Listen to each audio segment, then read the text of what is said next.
আসসালামু আলাইকুম সবাইকে।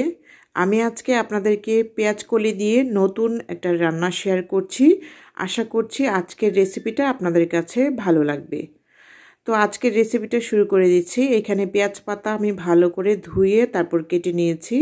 পুরো রান্নাতে চলে আসছি। একটা কড়াইতে দিয়ে দিলাম 1 কাপ পরিমাণে মোটা করে কুচানো পেঁয়াজ, আর দিয়ে দিচ্ছি আজকের রেসিপির জন্য আমার প্রধান উপকরণ লাগছে এখানে ছুরি শুটকি বা লইট্টা শুটকি। আমি লইট্টা শুটকি নিয়েছি এখানে 100 গ্রাম থেকে 150 গ্রাম হবে, আর কয়েকটা কাঁচামরিচ, সাথে কয়েকটা রসুন।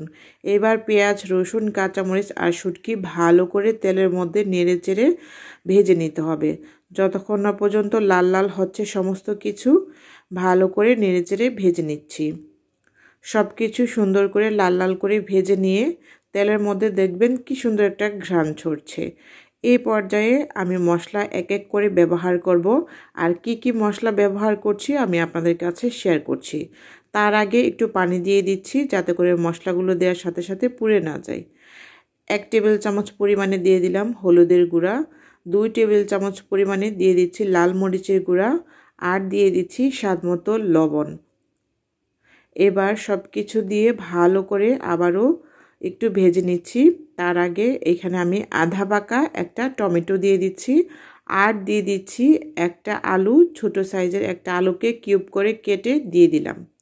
এবার আলু আর টমেটো দিয়ে ভালো করে সমস্ত কিছু একসাথে নেড়েচেড়ে একটু কষিয়ে নিতে হবে। আমি সমস্ত কিছু ভালো করে নেড়েচেড়ে এবার একটা ঢাকনা দিয়ে ঢেকে রেখে দিচ্ছি যাতে করে ভালো করে সমস্ত কিছু কষানো হয়। তো তেলটা উপরে চলে আসছে। এই পর্যায়ে আমি আবারও একটু নেড়েচেড়ে দিচ্ছি।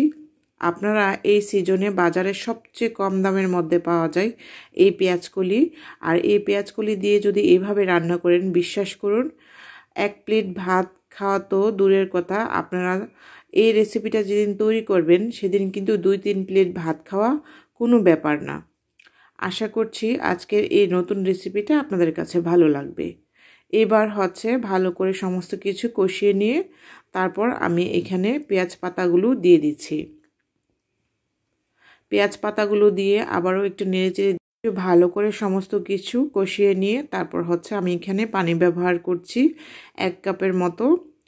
পানিটা দিয়ে তারপর একটু নেড়েচেড়ে একটা ঢাকনা দিয়ে ঢেকে রেখে দিচ্ছি। আরও কিছু উপকরণ দেওয়ার বাকি আছে, আপনারা দেখতেই থাকুন।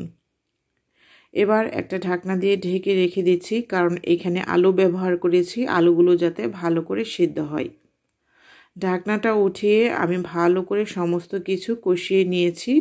একদম ফ্রাই প্যানটাতে যখন লেগে আসবে তখন আমি ব্যবহার করব বেশি করে দেশি ধনিয়া পাতা কুচি, আর এই ধনিয়া পাতাটা একদম নামানোর শেষে আপনারা ব্যবহার করবেন। আর ধনিয়া পাতার পরিমাণটা একটু বাড়িয়ে দিবেন যাতে করে খাওয়ার সময় ভালো লাগে খেতে।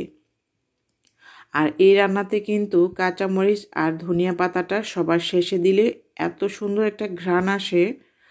সমস্ত কিছু ভালো করে আবারও একটু নেড়েচেড়ে দিয়ে চুলাতে রাখবো 2-1 মিনিটের জন্য। এতে করে দেখবেন ধনিয়া পাতা আর কাঁচামরিচের সুন্দর একটা ঘ্রাণ পুরো রান্নাতে ছড়িয়ে গিয়েছে। এবার দেখুন আমি চুলা থেকে নামিয়ে গরম গরম ভাত দিয়ে খেয়ে নিব। তার আগে আমি আপনাদের কাছে জাস্ট একটু শেয়ার করছি যে রান্নাটা দেখতে মাশাআল্লাহ করে কত বেশি লোভনীয় লাগছে। আজকের এই রেসিপিটা আপনারা কিন্তু সাদা ভাত দিয়ে আর 1 টুকরো লেবু দিয়ে যদি খান বিশ্বাস করুন আমাকে কমেন্ট করতে কিন্তু ভুলবেন না যে রেসিপিটা আপনাদের কাছে কেমন লেগেছে। তো আপনাদের কাছে কেমন লেগেছে অবশ্যই কমেন্ট করে জানাবেন। ভালো লাগলে আমার চ্যানেলটির সাথেই থাকবেন। সবাই সবার জন্য দোয়া করবেন, আমার জন্য দোয়া করবেন। এতক্ষণ ধরে সময় নিয়ে রেসিপিটা দেখার জন্য অনেক অনেক বেশি ধন্যবাদ। আশা করছি আবারও দেখা হবে নতুন কোনো রেসিপিতে। সবাই সুস্থ থাকবেন, ভালো থাকবেন, আমার পরিবারের জন্য দোয়া করবেন। আল্লাহ হাফেজ সবাইকে।